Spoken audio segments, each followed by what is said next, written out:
देखो,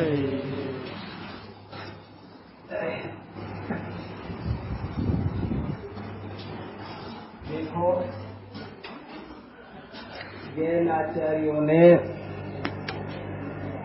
जीवन के हर विषय पर ग्रंथ लिखे हैं। धर्म, दर्शन और अध्यात्म तो लिखा ही है, पर न्याय शास्त्र, गणित, ज्योतिष, आयुर्वेद, व्याकरण आदि सभी शास्त्र लिखे हैं। उनमें से हम इन 3 दिन को न्याय शास्त्र समझने के लिए लगाने का संकल्प करके बैठे हैं। और अब इसका आज का अंतिम व्याख्यान है। न्याय शास्त्र की कुछ बातें खास मैं आपको बताने की कोशिश करता हूँ।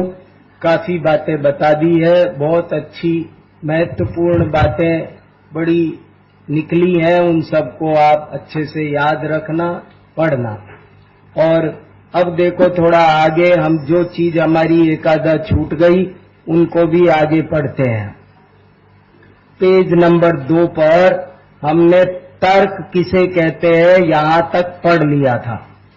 अब अनुमान किसे कहते हैं ये समझने की कोशिश करते हैं, और ये बहुत इम्पोर्टेंट है। अनुमान का मतलब ऐसे ही दुनिया में लगने वाला अंदाजा नहीं, मेरा अंदाजा है, अंदाजे से ऐसा होगा, ये पक्का काम है, प्रमाण है। तो वो अनुमान क्या होता है वो पढ़ते हैं। देखो, साधन या हेतु, साधन कहो या हेतु कहो एक ही बात है, से साध्य का ज्ञान होना अनुमान है। साधन या हेतु के लक्षण पर भारतीय न्याय शास्त्र में खूब ऊहापोह हुआ है। ऊह भी तर्क का ही दूसरा नाम है। ऊहापोह माने तर्क वितर्क। कोई त्रैरूप्य को और कोई पांचरूप्य को हेतु का लक्षण स्वीकार करते हैं, पर जैन नैयायिकों ने एक अन्यथानुपत्ति या अविनाभाव को ही हेतु का समीचीन लक्षण सिद्ध किया है। ये बहुत ही गूढ़ गंभीर बात है। तत्वार्थ श्लोक वार्तिक में आचार्य विद्यानंद स्वामी ने हेतु का क्या स्वरूप होता है इस पर 150 पेज लिखे उपयोगो लक्षणम की टीका में। हेतु किसे कहते हैं? हेतु वो सही चिन्ह है जो साध्य का ज्ञान करा दे, और उसका एक ही लक्षण है, उसका नाम यहाँ पर दिया अन्यथानुपपत्ति, अथवा कहो अविनाभाव, अथवा कहो व्याप्ति। ये सब पर्यायवाची नाम है, और वो हो तो ही साधन का सच्चा ज्ञान होता है, नहीं तो नहीं होता है। देखो, अनुमान 2 प्रकार का है, स्वार्थानुमान और परार्थानुमान। जो अनुमान परोपदेश से होता है वह परार्थानुमान है, और जो परोपदेश के बिना होता है वह स्वार्थानुमान है। एक प्रश्न सुबह दोपहर में संजय भैया ने पूछा था, वो मैं आप सबको बता देता हूँ। तर्क और अनुमान में क्या फर्क है? दोनों पढ़ने में एक जैसे लग रहे हैं, लेकिन फर्क क्या है कि तर्क तो सिद्धांत है। 3 लोग 3 काल में घटित होने वाले सिद्धांत को तर्क कहते हैं, और अविनाभाव पर्टिकुलर केस पर उस सिद्धांत के एप्लीकेशन का नाम है। जैसे समझो अनुमान, जैसे समझो जहां जहां धुआं हो वहां वहां अग्नि होती है, ऐसे ज्ञान का नाम तो है तर्क। और उस बिल्डिंग में आग है क्योंकि धुआं है, ये जो पर्टिकुलर केस है इसका नाम है अनुमान। जहां जहां चेतना हो वहां वहां जीव होता है, ऐसी व्याप्ति का ज्ञान उसका नाम तर्क है। और इस पेड़ में चेतना है, इसलिए ये भी जीव है, इसका नाम अनुमान है। समझ में आया? तर्क और अनुमान में क्या फर्क है? तर्क तो सिद्धांत का नाम है, जहां कहीं भी हो, वो सब जगह हर क्षेत्र में हर काल में घटित हो, उसका नाम तर्क है। और पर्टिकुलर केस में उसको अप्लाई करके दिखाना, उसका नाम अनुमान है। और ये अनुमान दो प्रकार का होता है, स्वार्थानुमान और परार्थानुमान। स्वार्थानुमान और परार्थानुमान में क्या फर्क है? जब मुझे खुद ही धुआं देखा मैंने, और खुद ही मैंने ये सब व्याप्ति लगा ली कि ये तो धुआं तो वही होता है जहां आग होती है, धुआं का तो आग के साथ अविनाभाव संबंध है, और इसका मतलब है कि वहां पर आग लगी है। ये बात मैंने जो स्वयं निर्णय कर ली, तो इसका नाम हो गया स्वार्थानुमान। और अगर मुझे किसी दूसरे ने कहा देखो वहां पर आग लगी हुई है, तो मैंने कहा कहां? बोले देखो ना। मैंने कहा कहां? धुआं है, आग तो नहीं दिख रही। अरे धुआं है तो आग है ना। वो कैसे? धुआं दिख रही है, धुआं बोलो। नहीं नहीं, तुम सोचो, याद करो, देखो जहां धुआं होती है ना, वहां आग होती। और ऐसे मुझे समझाई वो व्याप्ति। अच्छा, अब ठीक है। तो ये हो गया परार्थानुमान। जब दूसरे के उपदेश से हो तो उसका नाम परार्थानुमान, और स्वयमेव हो तो उसका नाम स्वार्थानुमान। वही निसर्गज और अधिगमज सम्यक दर्शन जैसा खेल है। जैन नैयायिकों ने अनुमान के दो ही अंग स्वीकार किए हैं। ये बहुत लंबा चौड़ा साल भर का कोर्स है जो हमने आपको 3 दिन में परोसा है।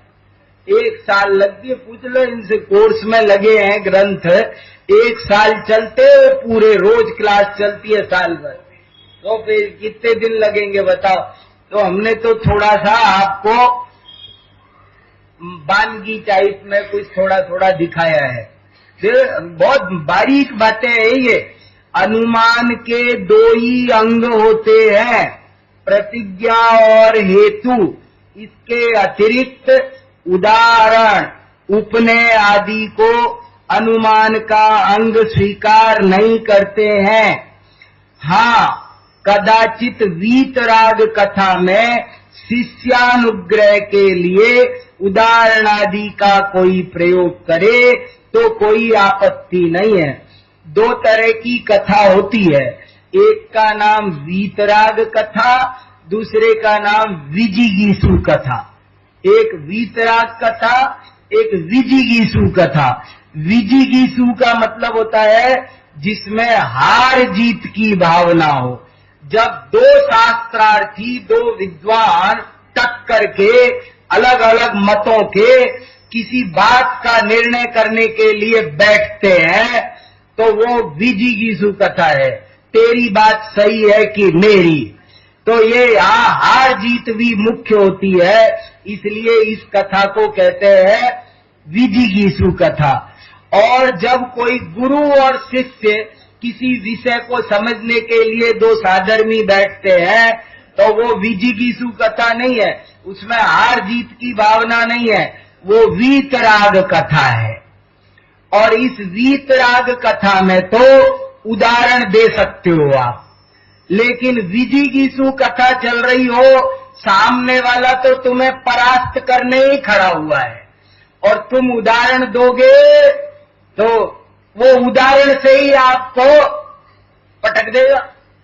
इसलिए विजिगीषु कथा में उदाहरण देने की मनाही है, क्योंकि उदाहरण सर्वदेश लगता भी नहीं है। उदाहरण तो उदाहरण होता है, जरा सा होता है। हम जरा सा कुछ कहें, मैं कहूँ मैं प्लेन से नीचे देख रहा था, सारे मकान चींटी जैसे दिख रहे थे, तो कोई कहे क्या वे चेतन थे? चींटियां तो चेतन होती है। हमने चींटी का उदाहरण सिर्फ उसकी लघुता, साइज की अपेक्षा से दिया था। लेकिन वो कहाँ घुमा लेगा। देखो जी, इनको इतना ही विवेक नहीं है कि मकानों को चेतन बोल रहे, चीटी बोल रहे। चीटी तो 3 इंद्रिय जीव है, मकान कोई 3 इंद्रिय जीव है। ऐसे वो बहस घूम जाएगी।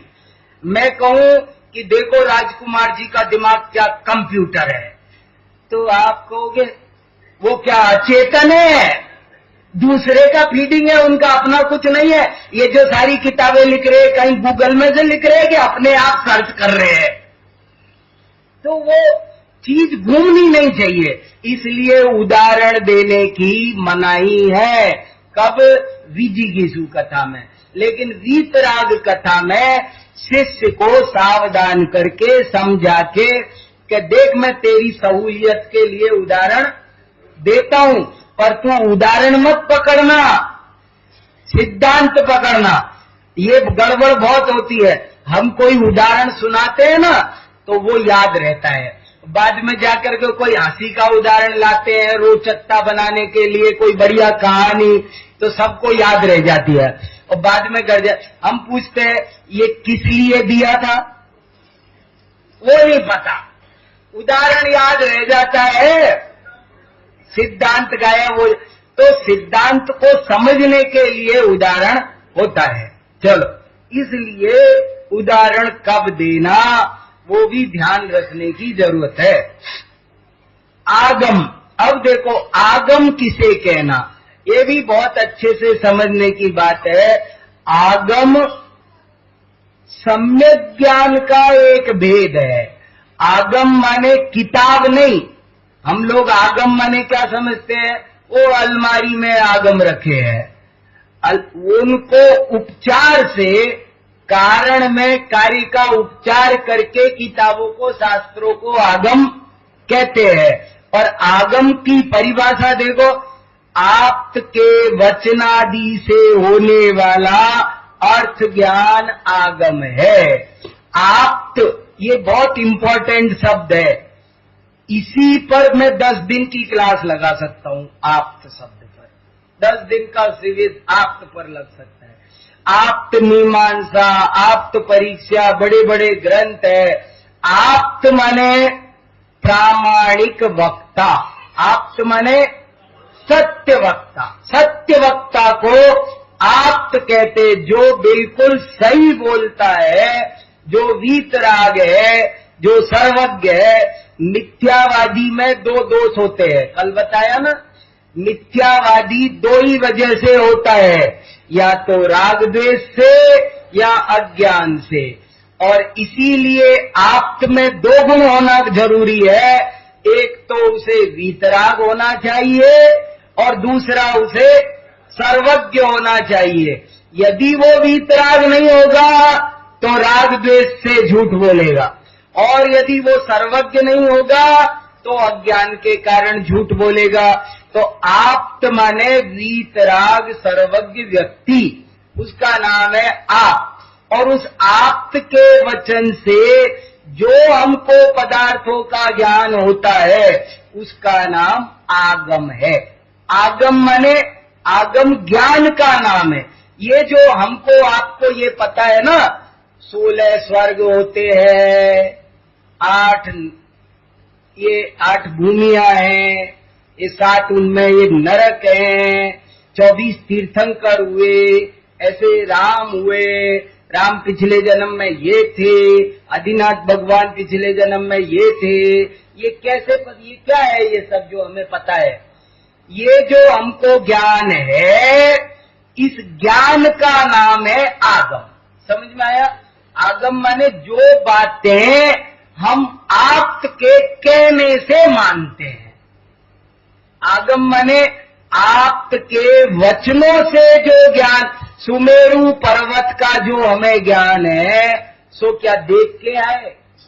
कौन से तर्क युक्ति लगाई हमको? सुमेरु पर्वत का, पांडुक शिला का इत्यादि जो बहुत सारा ज्ञान है, वो सारा हमारे 4 अनुयोगों में आगम बहुत है। आगम बहुत है मतलब ऐसे विषय बहुत है कि जिनको हम आप्त की आज्ञा से ही मानते हैं। इसलिए आप के वचनादि से होने वाला अर्थ ज्ञान आगम है। जितनी बातें युक्ति से सिद्ध हो जाए वो अब तक पहले आ गई, और कितनी बातें ऐसी है जहाँ युक्ति भी नहीं चलेगी, तो वहाँ क्या करेंगे? ये बड़ी कला है। कोई के फिर आ गए न आप उसी मुद्दे पर, कि व्यक्ति पर आ गए न आप भी, तो वो एक दूसरा मुद्दा है। व्यक्ति की परीक्षा करके व्यक्ति को माना है, और वो भी दूसरे विषयों के लिए, अज्ञात विषयों के लिए, अदृष्ट विषयों के लिए उस व्यक्ति को मानकर उसका निर्णय करना, और उसके वाणी से जो ज्ञान होता है उसका नाम आगम है। बहुत डिटेल है इस विषय की। आप्त मीमांसा पढ़ो, आप्त परीक्षा पढ़ो, उनकी प्रस्तावना पढ़ो। तत्व की परीक्षा करते करते व्यक्ति की परीक्षा की जरूरत क्यों पड़ गई? बहुत जरूरी था, क्योंकि समस्त तत्वों की परीक्षा संभव नहीं है। जिनकी परीक्षा संभव है उन्हें तो परीक्षा करके मानना है, और जिनकी परीक्षा संभव नहीं है, अरे रोजाना में भी अपन अपनी लाइफ में भी ऐसा करते हैं। जैसे समझ लो आपने एक कॉलोनी चेंज की, नई कॉलोनी में जाके मकान लिया।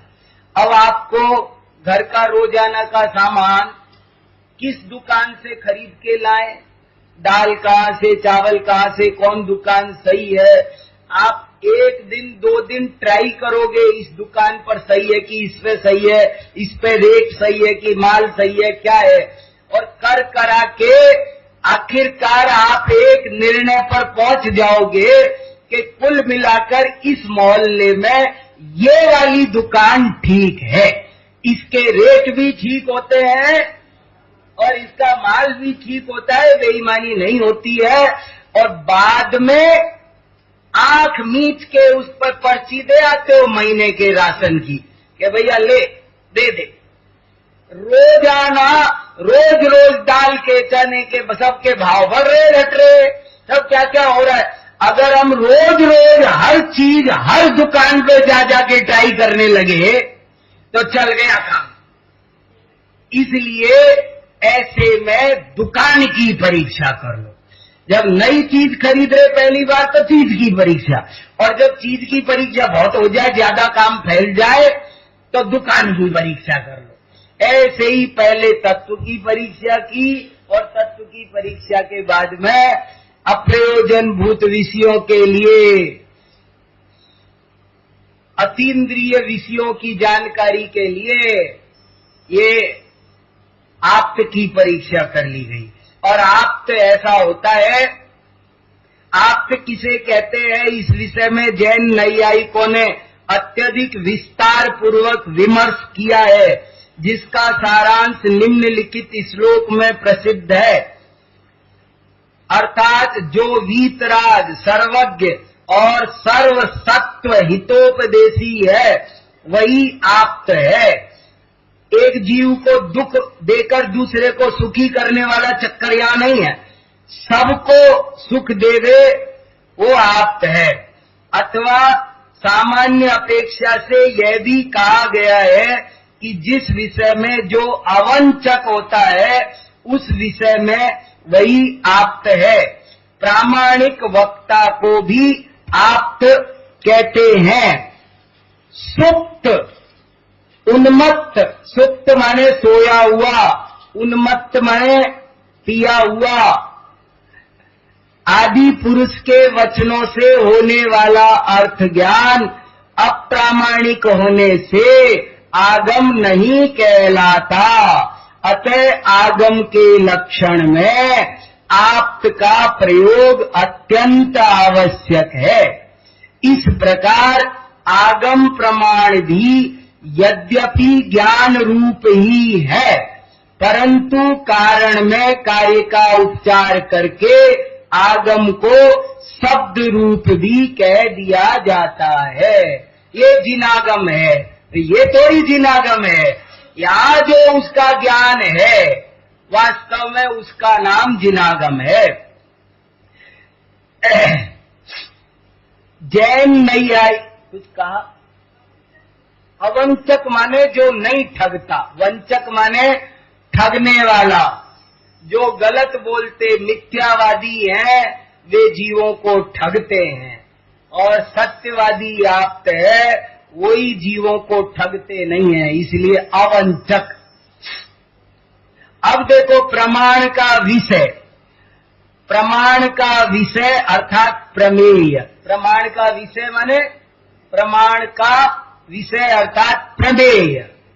प्रमाण का स्वामी अर्थात प्रमाता। प्रमाण माने सम्यक ज्ञान। प्रमाण का विषय सामान्य विशेषात्मक संपूर्ण वस्तु है, क्योंकि वही अर्थ क्रिया में समर्थ है। केवल सामान्य रूप या केवल विशेष रूप वस्तु की सत्ता ही मूलतः असिद्ध है। प्रत्येक पदार्थ सामान्य विशेषात्मक है। इसे जैनाचार्यों ने उत्पाद व्यय द्रव्य द्वारा भी बहुत अच्छी तरह समझाया है।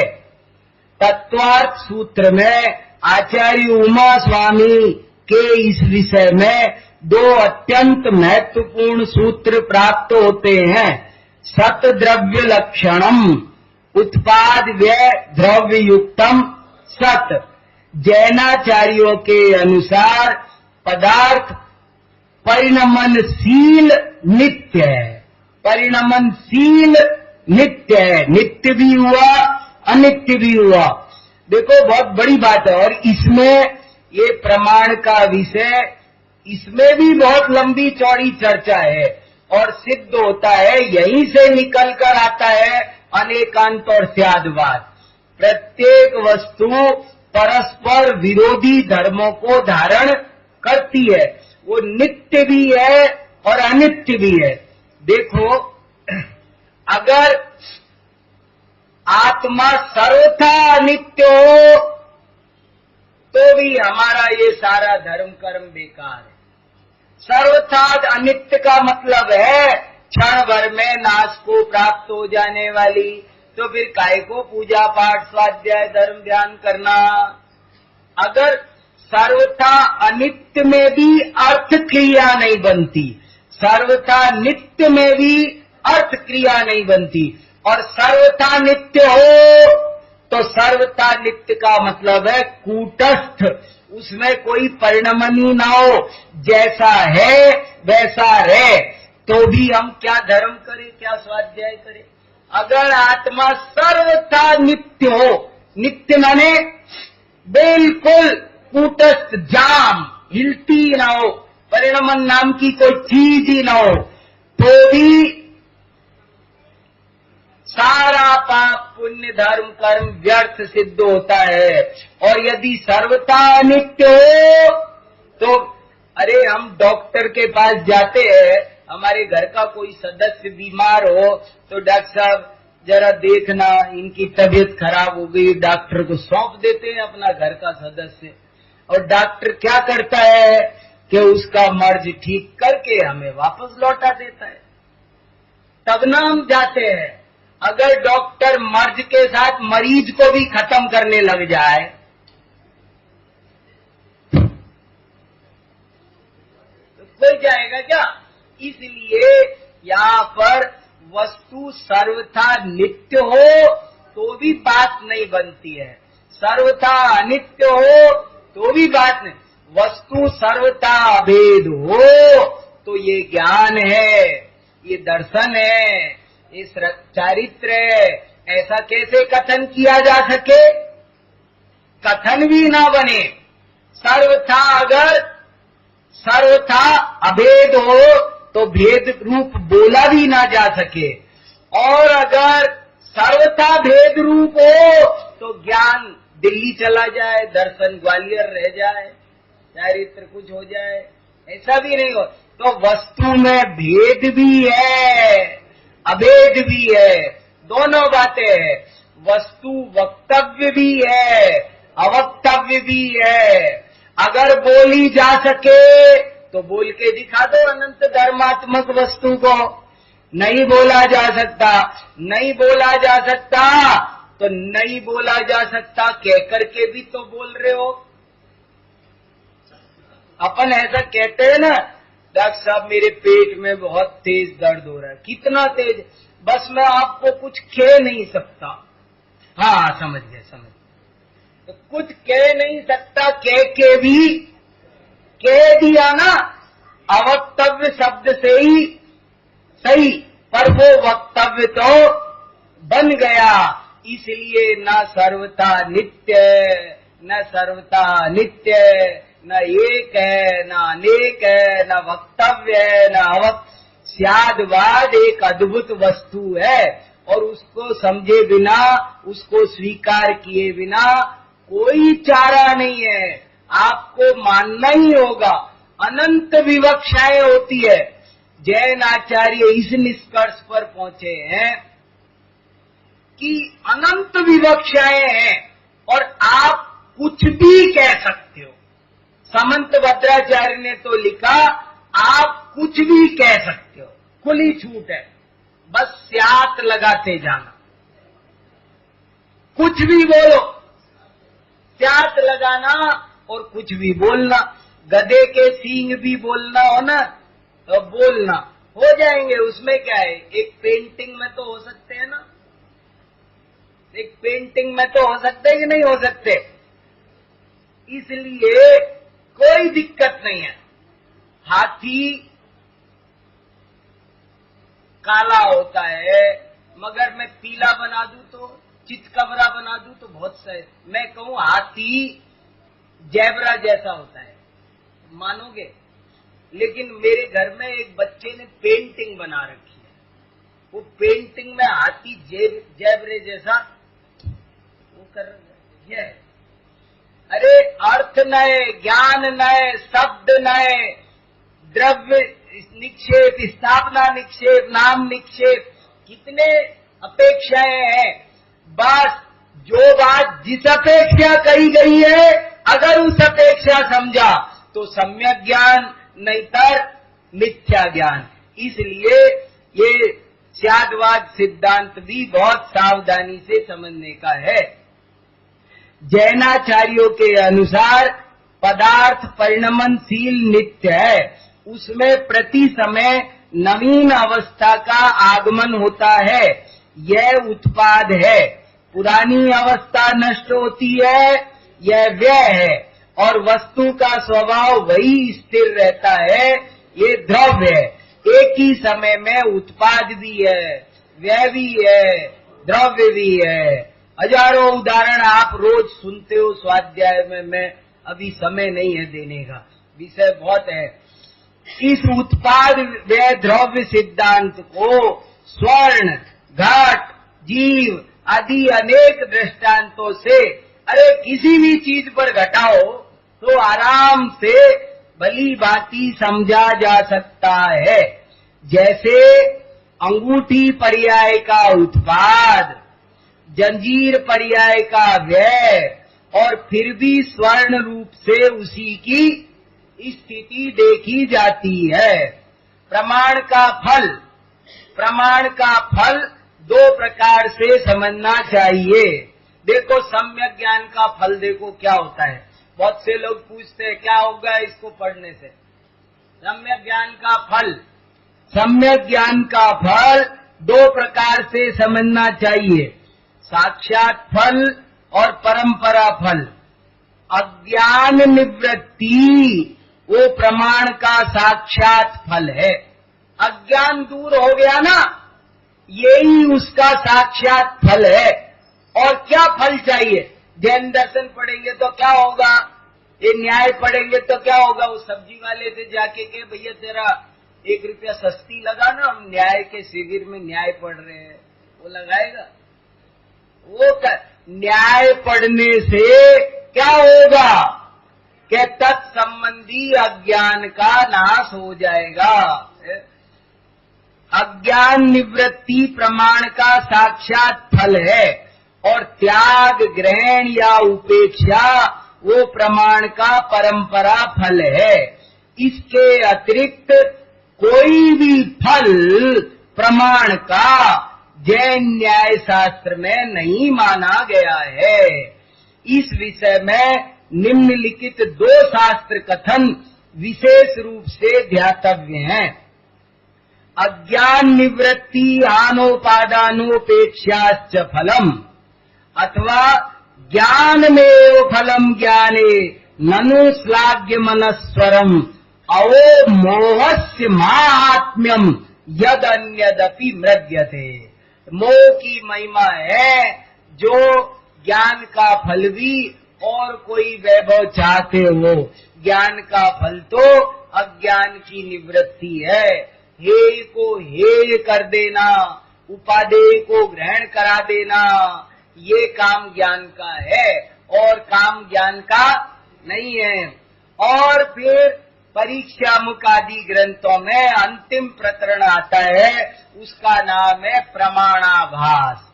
जैसे प्रमाण जानना जरूरी है, बिन जाने ते दोष गुणन को, दोष भी जानो गुण भी जानो, तो प्रमाण समझाया। अब प्रमाणाभास, इस प्रकार प्रमाण का विवेचन पूर्ण होता है, परंतु जैन नैयायिकों के अनुसार प्रमाण के साथ साथ प्रमाणाभास का भी ज्ञान होना आवश्यक है, क्योंकि प्रमाण के द्वारा पदार्थ की सम्यक सिद्धि होती है और प्रमाणाभास के द्वारा पदार्थ की विपरीत सिद्धि होती है। जैसा कि आचार्य माणिक्य नंदी ने परीक्षा मुख सूत्र में सर्वप्रथम ही जोर देकर कहा है, प्रमाणादर्थ संसिद्धि तदाभासाद विपर्यय इति वक्षे तयोर लक्ष्म सिद्ध मल्पम लगीयस। जो प्रमाण नहीं है पर प्रमाण जैसा प्रतीत होता है अथवा प्रमाण माना जाता है, उसे प्रमाणाभास कहते हैं। सन्निकार, इंद्रियां, इंद्रिय वृत्ति, ये सब न्याय के बारीक विषय हैं। कारक साकल्य, ये सब प्रमाणाभास है। एक सम्यक ज्ञान ही प्रमाण है, बाकी और किसी को प्रमाण मानना वो सब प्रमाणाभास है। और प्रमाणाभास के बाद जो पहले पेज पे चार्ट बनाया था, वो सारा का सारा प्रमाणाभास का चार्ट बन जाएगा। वैसे की वैसे ही प्रमाणाभास के 2 प्रकार, प्रत्यक्षाभास, परोक्षाभास। प्रत्यक्षाभास के फिर भेद बन जाएंगे वही, परोक्षाभास के फिर 5 भेद बन जाएंगे, और ऐसे करके ये प्रमाणाभास का प्रकरण पूरा होगा। और अगले पेज पर नय का विवेचन शुरू होता है, जिससे हमारे बहुत सारे साधर्मी भाई ज्यादातर परिचित है। फिर भी ये भी विषय अच्छे से पढ़ने समझने का तो है, मगर अभी हमारे पास में समय नहीं है। पर नय क्या होते हैं, कितने प्रकार के होते हैं, प्रमाण के होते हुए नय की क्या जरूरत है। न्याय मंदिर में 7वां परिच्छेद है, 7वां द्वार है, वो पूरा का पूरा नय पर ही टिका हुआ है। वो देखोगे तो वो समझ में आ जाएगा। इसके बाद ये मैंने ग्रंथों की सूची बनाकर आपको दिखा दी थी कि इतने सारे ग्रंथ न्याय के हैं। वो आप थोड़े बहुत जो अपनी शक्ति हो वो 2-3 ग्रंथ तो जरूर पढ़कर देखो। कम से कम परीक्षा मुख और न्याय दीपिका, नय चक्र, एक आलाप पद्धति भी अच्छा नयों का ग्रंथ है। वो पढ़ने से प्रमाण और नय का बहुत अच्छा ज्ञान हो जाएगा। और इसके बाद एक और लेख आपको दिया है, न्याय शास्त्र के अध्ययन की क्या आवश्यकता है, और उसमें ये 6 शंकाएं उठाई है, और ये बहुत इम्पोर्टेंट शंकाएं हैं। उनको पढ़कर उनके समाधानों को पढ़कर न्याय शास्त्र में प्रवृत्ति करनी चाहिए। इससे हमारा ज्ञान न केवल निर्मल होगा बल्कि दृढ़ होगा, इसलिए ये विषय बहुत उपादेय है। जैसे देखो, पहली शंका क्या है? पहली शंका है, कुछ लोग कहते हैं, पेज नंबर, ये है ना, इस पे पेज नहीं आया, कोई बात नहीं, न्याय शास्त्र के अध्ययन की आवश्यकता वाला है ना, उसमें पहली शंका है। कुछ लोग कहते हैं कि न्याय शास्त्र का ज्ञान तो शास्त्रार्थ या वाद विवाद या येन केन प्रकारेण स्वमत मंडन और परमत खंडन के लिए जरूरी है, पंडिताई के लिए है। इसका आत्मित और तत्व ज्ञान से कोई संबंध नहीं। ऐसा कहकर बहुत लोग न्याय नहीं पढ़ते हैं। लेकिन यहाँ कल ये चर्चा आई थी बहुत अच्छे से कि न्याय दर्शन के न्याय में और जैन न्याय में यही अंतर है। वहाँ तो ये सिखाया जाता है कि मैं तुझे जिता दूंगा बस, और जैन न्याय कहता है कि मैं तुझे जिताने की बात नहीं है, मैं तुझे सत्य क्या है, दूध का दूध और पानी का पानी कर दूंगा। जैसे दुनिया में दो तरह के लोग होते हैं, एक का सिद्धांत होता है खरा सो मेरा, और एक का सिद्धांत होता है मेरा सो खरा। फर्क है दोनों में बहुत जमीन आसमान का, समझ में आया? कुछ लोगों का सिद्धांत है खरा सो मेरा, लेकिन कुछ लोगों का सिद्धांत है मेरा सो खरा। तो न्याय दर्शन वालों का सिद्धांत है मेरा सो खरा, लेकिन जैन नैयायिकों का सिद्धांत है जो खरा सो मेरा। दुनिया में वकील दो तरह के होते हैं। एक वकील तो ऐसा होता है कि आप उसके पास जाओ तो वो कहेगा तुम सही हो या गलत चिंता मत करो, मैं तुम्हें जिता दूंगा। तुम मेरे पास आए हो ना, फीस दोगे कि नहीं मुझे 10 लाख, मैं तुम्हें जिता दूंगा बस। वो सामने वाला क्लाइंट कहता है साहब लेकिन मैं तो बिल्कुल गलत हूं, गलती मेरी है सारी, तू चिंता मत कर, तू फीस देगा ना, जिताना मेरा काम। और एक वकील ऐसा होता है कि वो पहले क्लाइंट से सारा केस समझता है और फिर कहता है कि देख तू वाकई तेरा सही है, तेरे साथ अन्याय हुआ है और मैं तेरा केस लड़ूंगा, तब वो केस लेता है। वो गलत को जिताने के लिए नहीं बैठा हो।